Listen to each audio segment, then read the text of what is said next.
Domani 9 agosto a Giara al Parco Caos Pirandello. Parliamone. Allora, domani sera ci auguriamo di avere un pubblico numeroso perché andiamo a replicare un classico pirandelliano che è la Giara di Pirandello. Per cui dove c'è qualche cosa di particolare, in cui si dà anche una valenza a quella che è il valore dell'amore nella vita di ogni uomo, e quindi diamo un'anima anche a un Don Lollò che è risaputo è scorbuto che altro.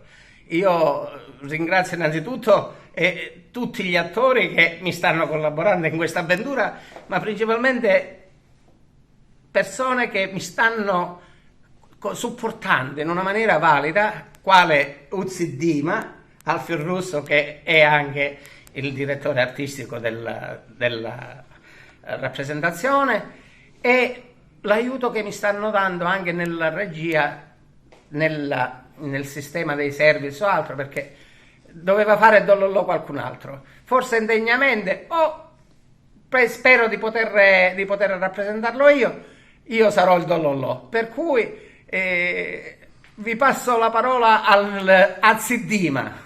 Un Don Lollò particolare, cioè al di fuori di quello che generalmente si vede nella Giara.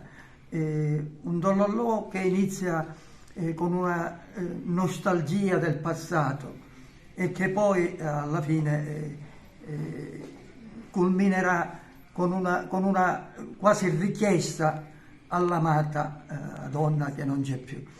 È una cosa particolare anche per l'inserimento nello spettacolo di due bambine eccezionali, sia l'una che l'altra. Presentiamole. Viola e Arianna Ballacchino, due sorelline. Faranno la loro parte, diciamo, inserita nel contesto della commedia. Le musiche del Valdagragas danno un tocco particolare della nostra agrigentinità e della nostra sicilianità, e loro vi facciamo ascoltare due brevissime parti. Vai. Fiori di rose rosse. Fiori di rose rosse a luz bucciari, amaro giamuca fimmini cridi, amaro così fa sopra niari, l'uscio di paradiso non ne vedi.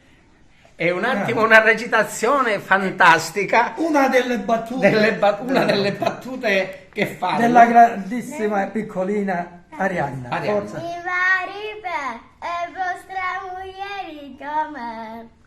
Bravissima. E sono sicuro che chi assisterà avrà modo di divertirsi e vedere il Pirandello che noi conosciamo, dove tutto è relativo, anche la ragione e il torto, la decisione della ragione e il torto, e quindi veniteci a vedere, vi divertirete.